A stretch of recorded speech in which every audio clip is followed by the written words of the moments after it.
Hello and thanks for tuning in. My name is Paul and today we're on the banks of the River Dee in North Wales and we're in search of chub. This is actually the third video I've done in a series on this stretch of river. That's what we're looking at here. That's one side of the bridge. As I say, we're specifically targeting chub today because I've already done a video on here where we targeted the dace. I suppose the series really is about my approach to how I fish rivers, the tactics I use, when I use a float rod, when I use a ledger rod, the places I fish and why I fish them. If I'm looking at that, I'm looking at that sort of stretch there. You know, it's got some overhang, it's slightly slacker water off the main flow, but is it accessible? Probably not. If I look here, we've also got another slacker area here. You can see there's just some weed over there, and then there's this deep area here. You know, that's possibly a place that could hold some fish as well, so, and that is accessible. So looking on the other side, you know, we've got a nice gravel bar here.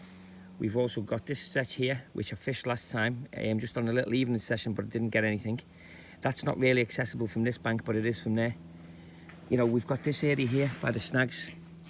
You know, it's about looking at the areas where you think that the fish might be. And what I've just done is I've just had a little walk up the river, and I've pre-baited a couple of swims. Now the bait I'm using today, some classic chub baits, because I want to target the chub and I don't really want the dace today, unless we nail a load of chub and I change my mind. But so the baits I've chosen today are classic chub baits, which is bread flake and cheese paste. And I'm going to be adopting, my tactic for today is to adopt the Roman approach. And the reason for that is, a Roman approach, you can cover a lot of ground. It's very good for when you're fishing a new river, because over time you can start to develop a picture of where the fish are, and that's in a very short space of time, without having to sort of spend a full day in one swim and a full day in another swim. Just deciding where I'm going. I think I'm going to go up this stretch first here. That's where I've just pre-baited, and then we'll probably come down later on, cross the bridge and do the other side. So that's what we're going to do now. Let's see how we go.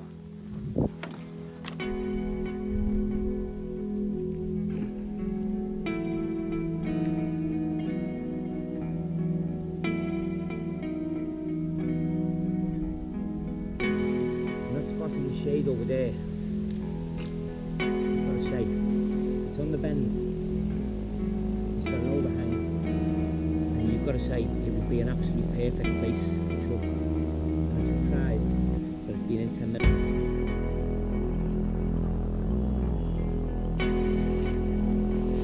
See what features it's got. 1.5 ounce lead, full buffer beads there. It's acting like a semi-boat rig. I've got my float stop there. And this is the cheese paste, and those I've just done.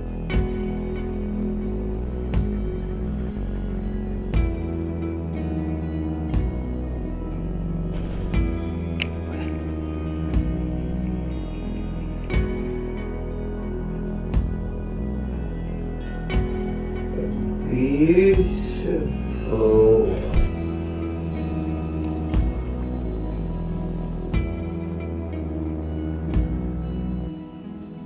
Okay, so I've just come over the other side of the bridge.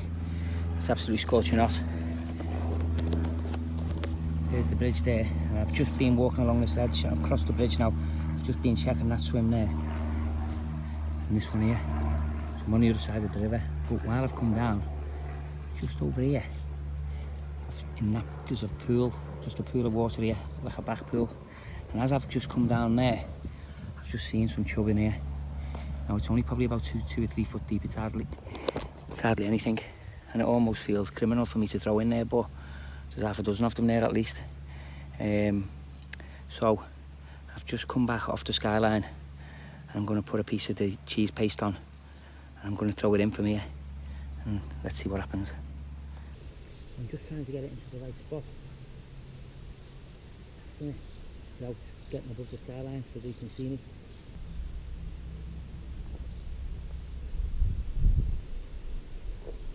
Took the weight off, it's just the bait now.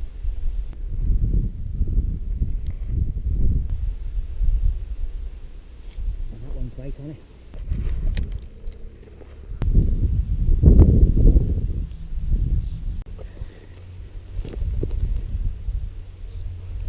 There we are. First chub, not a massive one, but on the cheese paste, just in that little pool I said. I just free-lined it, took the weights off, free-lined it. It was that shallow I could actually see the bait on the bottom, and I seen it, it came up, it smelt it, it came up and it took it and it went straight away. Lovely, lovely colours on it, absolutely superb fish, and there's plenty of them there. So I'm going to get this one back and see if we can get some more.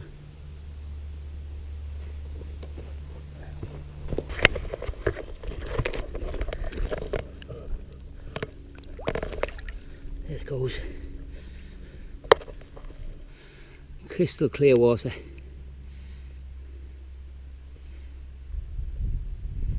And there it goes right off.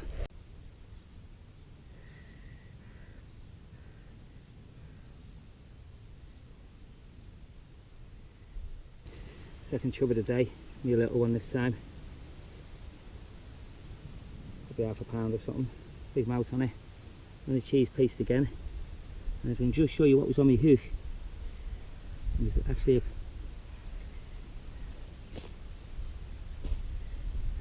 a piece of cork. And it's the piece of cork that's just popping up the cheese paste. And that's it. Big mouth. Voracious feeders. Let's get it back.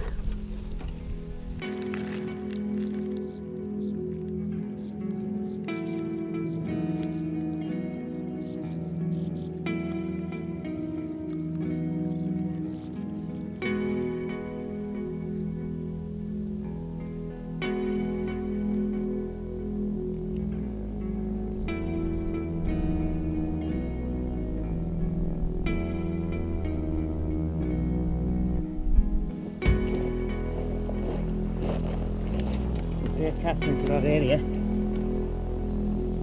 little trouble.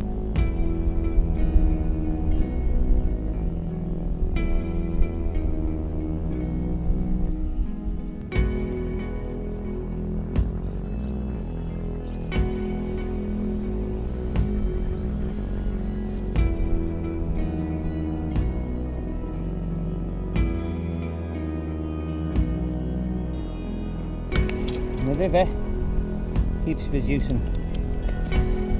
because I have to wash it.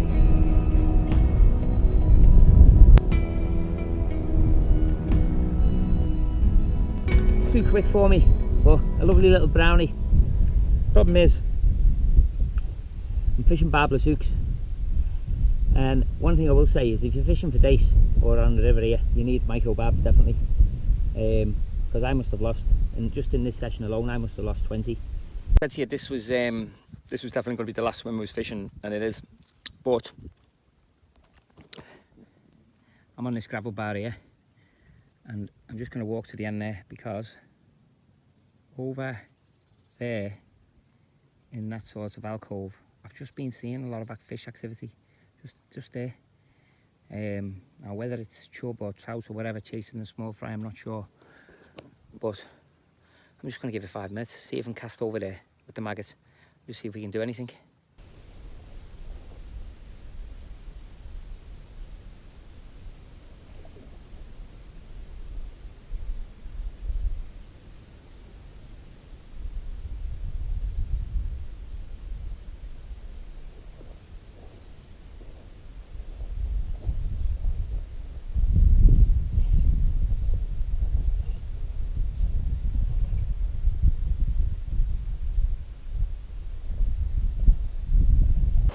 Well, I don't want to make a mistake with this one, so I've got it in a net, and it's possibly the fish of the day because it's a lovely, lovely grayling, about a pound.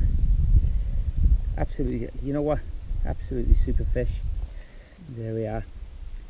Lovely, lovely grayling. You don't get many of these.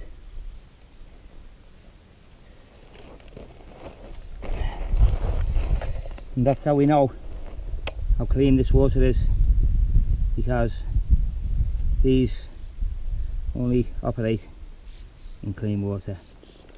But look at that, absolutely super fish, beautiful colours on it, Just trying to get that dorsal up. And there it is, the famous dorsal.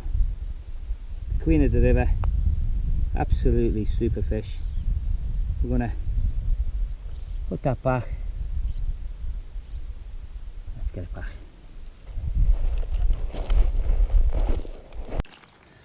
And there it is. Just recuperating in the net. I'm sure the lights are out these, they need a little bit of time to recover. I'm sure that it'll be ready to go back.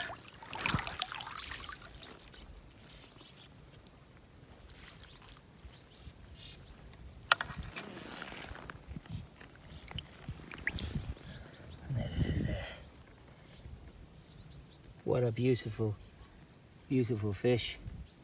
And if that's the last fish of the session, I'll be a happy man. This little swim here on the end, the one that I said I could see activity from, I may as well just keep going in, because in the last 10 minutes we've had half a dozen dace, we've had a little brownie, we've had a couple of chublets, and now we've just had that beautiful grayling. So I'm going to get back in and see what else is in there.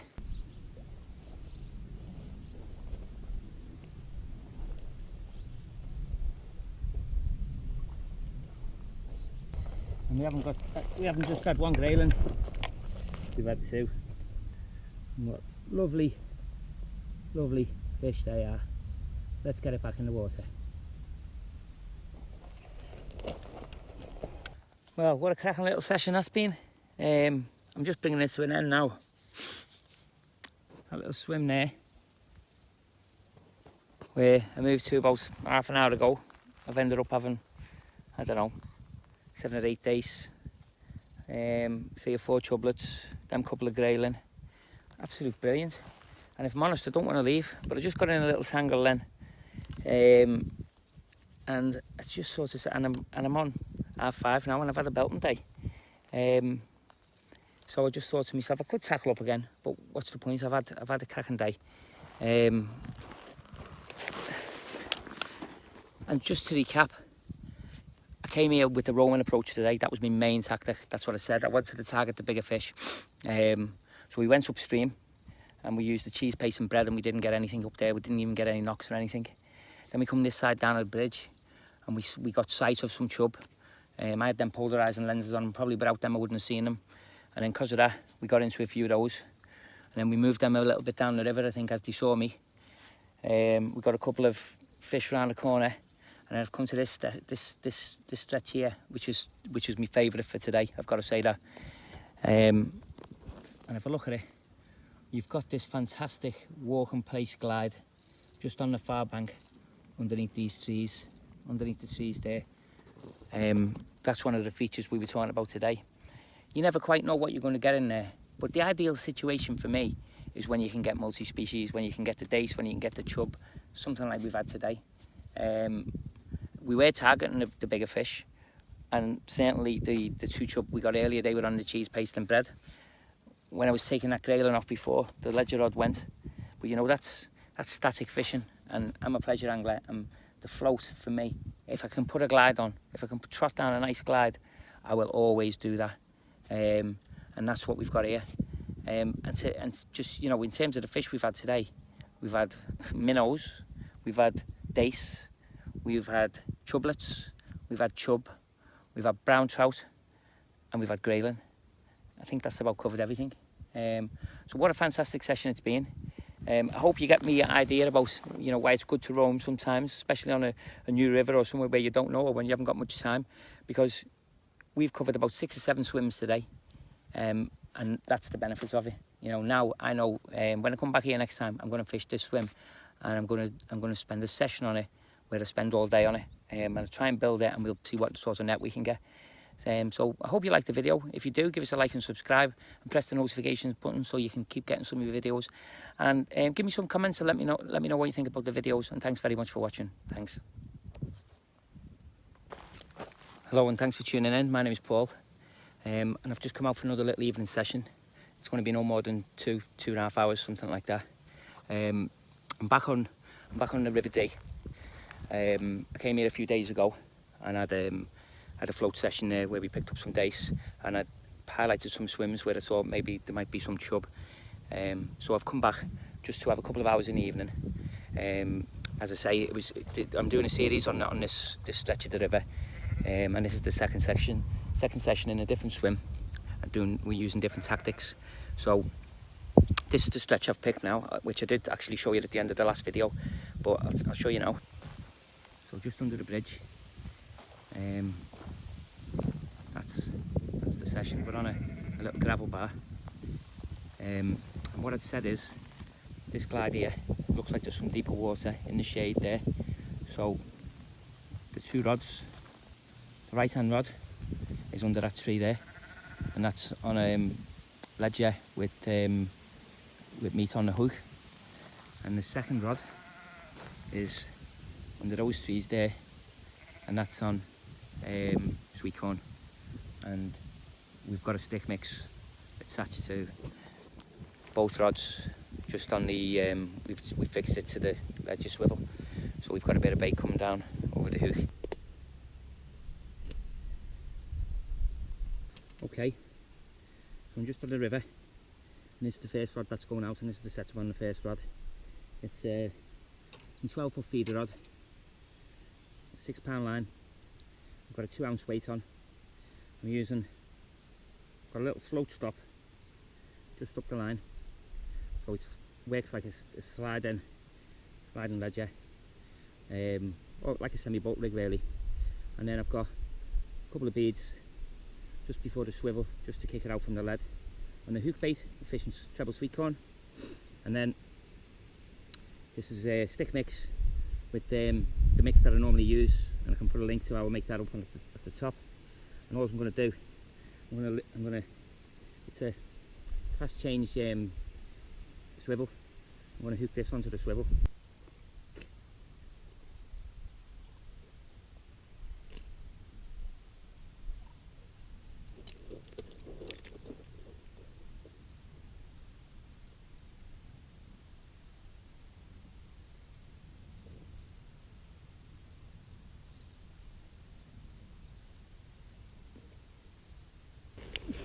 Oh, have you just seen that?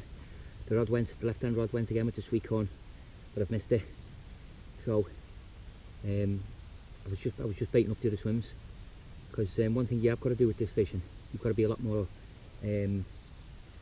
active with your catapult. You've got to remember that river fishing bait is in your swim 1 minute and it's gone the next. So, and normally when you're float fishing, you know, you're constantly throwing in. So with the river, with the ledges, you've still got to be just as active feeding, which means you've got to do it with the catapult as well. So I'm going to get back in, and hopefully we'll see if we can get one.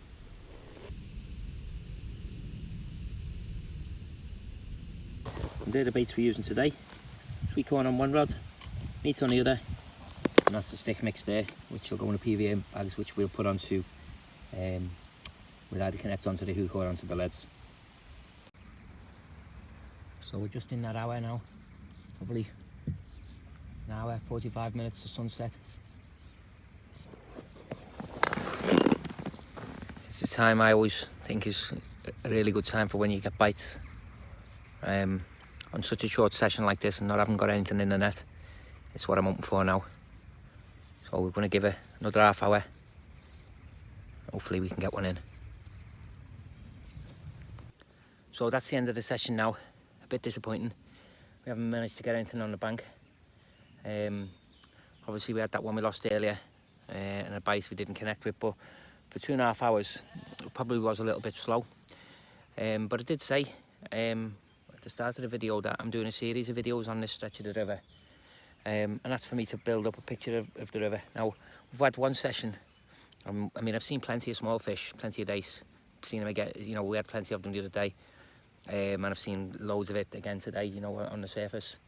But on that first session, I was a bit disappointed that we hadn't managed to bring a chub in. But you know, sometimes the swims are like that. So the idea of these videos that I'm going to do on this stretch of the river is to find out where the bigger fish are, and what you know, what they're taking as bait, etc. Now I'd highlighted the swimmers where the fish today when I had a little walk around on the last session, and I thought, looked at these where these deep pockets are, where the overhanging trees are, where where places where you could possibly pick up chub, and we fished using baits that I think would be attractive for the bigger fish. So I had sweet corn, treble sweet corn on the hair on one rod, and on the other rod I had a mixture of meat and also boilie. So we've tried the bigger baits and we haven't got them, and that's making me think, right, where are the bigger fish then, and or how many are in this stretch of the river. So as I say, disappointing that we haven't managed to catch tonight, but we have learned something about this place, and I will keep doing that on the other videos that we do. So I hope you liked the video, and if you did, give us a like and subscribe, and thanks for watching.